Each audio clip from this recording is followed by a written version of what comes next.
चमत्कारी बहू की लालची सास। राजगढ़ की गौरी अपने माता पिता की इकलौती संतान थी। गौरी के पिता मेहनतकश किसान थे।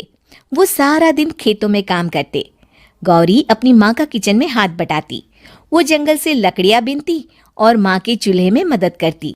एक दिन वो जंगल में लकड़ी बीनने गई थी कि तभी उसे रोने की आवाज आती है।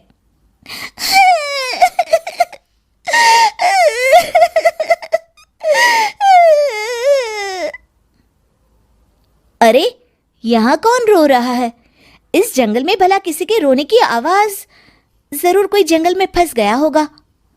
वो देखती है तो उसे एक परी दिखाई देती है जिसका एक पंख टूटा होता है। अरे, तुम कौन हो और क्यों रो रही हो? मैं परीलोक की रानी हूँ। पृथ्वीलोक में घूमने आई थी, लेकिन देखो ना, मेरे पंख ही टूट गए। अब मैं कैसे उड़ान भरूंगी? अरे, इसे जोड़ना तो आसान है। रुको, मैं अभी जोड़ देती हूँ।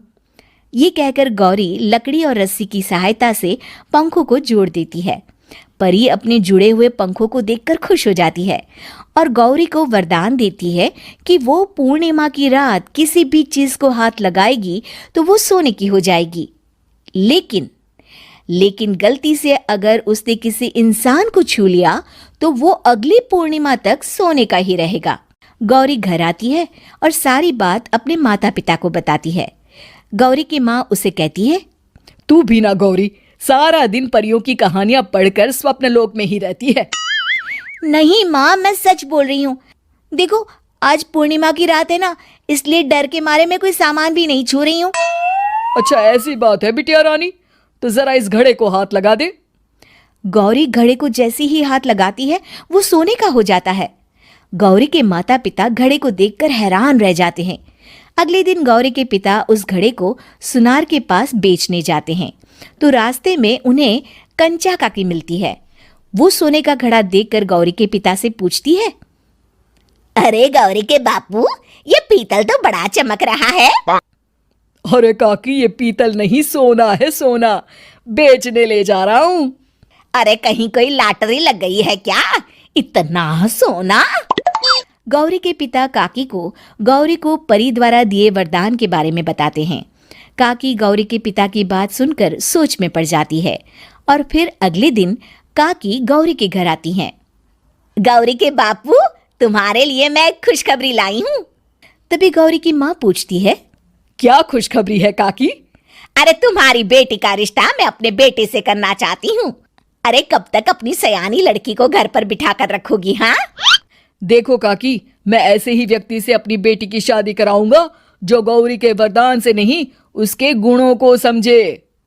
अरे, हमें तो गौरी के गुण अच्छे लगे, इसीलिए तो आ गई हूँ मैं।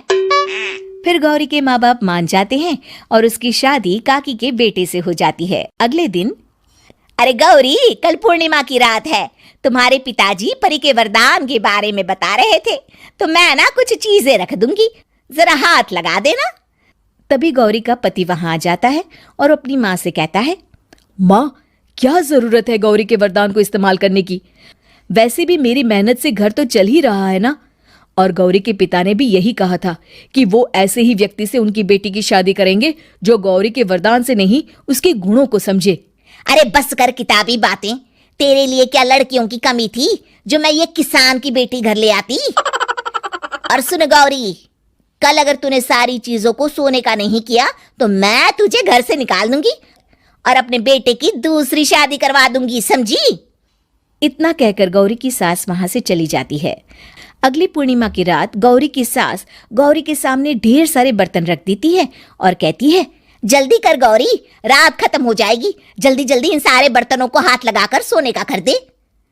गौरी करती भी तो क्या, वो जैसे ही एक छोटे से बर्तन को छूने वाली होती है कि उसकी सास भड़क जाती है।